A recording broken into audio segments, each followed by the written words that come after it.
They say I'm complicit. I'm the same like him. I support him. I don't say enough. I don't do enough. No, where I am, I'm working like my ass off. I know. That Christmas stuff that, who gives a about Christmas stuff and decoration, but I need to do it, right? Yeah, but imagine 100%. You have no choice. And then I do it, and I say that I'm working on Christmas, planning for the Christmas, and they said, oh, what about the children, that they were separated? Give me a break. Where they were saying anything when Obama did that? I know. I cannot go. I was trying to get the kid reunited with the mom. I didn't have a chance. It needs to go through the process and through the law. But here's my thing. Hear what you just said. But instead of that, if your messaging, you were so loved. They would not do the story. We put it out. They would not do the story. I'm telling you. You would not believe it. They would not do the story because they would not do the story because they are against us, because they're liberal media. Yeah, if I go to Fox, they will do the story. I don't want to go to Fox. All I can say is, when will this war on Christmas end? Could you imagine if Michelle Obama said, who cares about Christmas stuff and decorations, but I have to do it, right? Could you imagine what they would say on Fox News? Could you imagine how they would accuse her of hating Christianity and taking the voters in the heartland for granted and being an out-of-touch liberal elite and hating God? We would hear about it from September to January. And the fact that you won't hear a single peep from Sean Hannity or Tucker Carlson or Judge Jeanine or Laura Ingraham goes to show that it was all empty pandering and complete BS. But the more devastating element of these recordings is the way that she dismisses kids being locked in cages. Give me an effing break, she says, before ultimately pulling a Donald Trump and turning around and blaming who else but Barack Obama.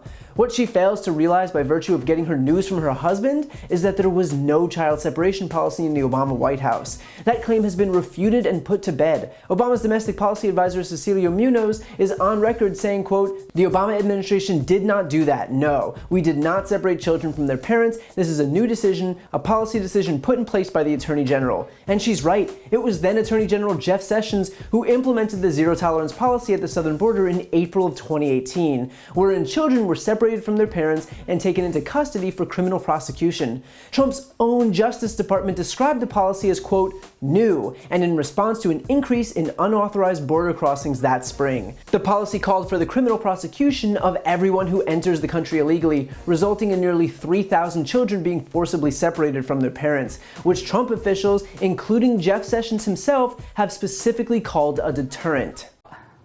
General Sessions, is this policy in part used as a deterrent? Are you trying to deter people from bringing children or minors across this dangerous journey? Is that part of what the separation is about? Fundamentally, we're enforcing the law. If you break into the country in an unlawful... But is it a deterrent, sir? Well, are you considering this a deterrent? I see that the fact that no one was being prosecuted for this as a factor in a 5-fold increase in 4 years in this kind of illegal immigration. So, yes, hopefully people will get the message and come through the border at the port of entry and not break across the border unlawfully.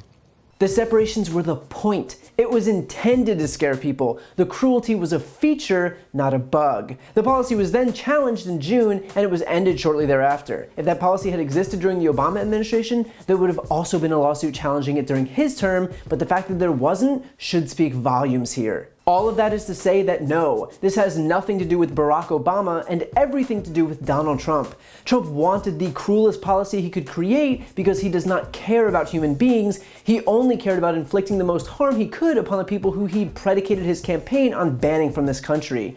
And Melania's comments here show that she didn't care either. So regardless of whether there's going to be some type of image rehab campaign or not, The point is that there could not be more proof that this is who these people are. Donald Trump and his wife and his kids and the rest of this administration and party are as hypocritical as they are cruel. They are the same people who crowed about the war on Christmas while complaining about even having to observe it. They're the same people who blamed Obama on a child separation policy that only came into existence during Trump's term. There is zero overlap between the principles they pretend to espouse while sanctimoniously grandstanding and what they actually think behind closed doors. Hopefully their supporters are learning that the people they lionize in this administration don't stand for anything other than tightening the grip on power and saying whatever they have to say to make that happen. I'll be live streaming the next debate between Kamala Harris and Mike Pence on Wednesday, October 7th. So to be part of my pre and post show and hear my real-time fact checking, head over to my YouTube channel, click the top video on my page, and click Set Reminder. See you Wednesday at 8 p.m. Eastern, 5 p.m. Pacific.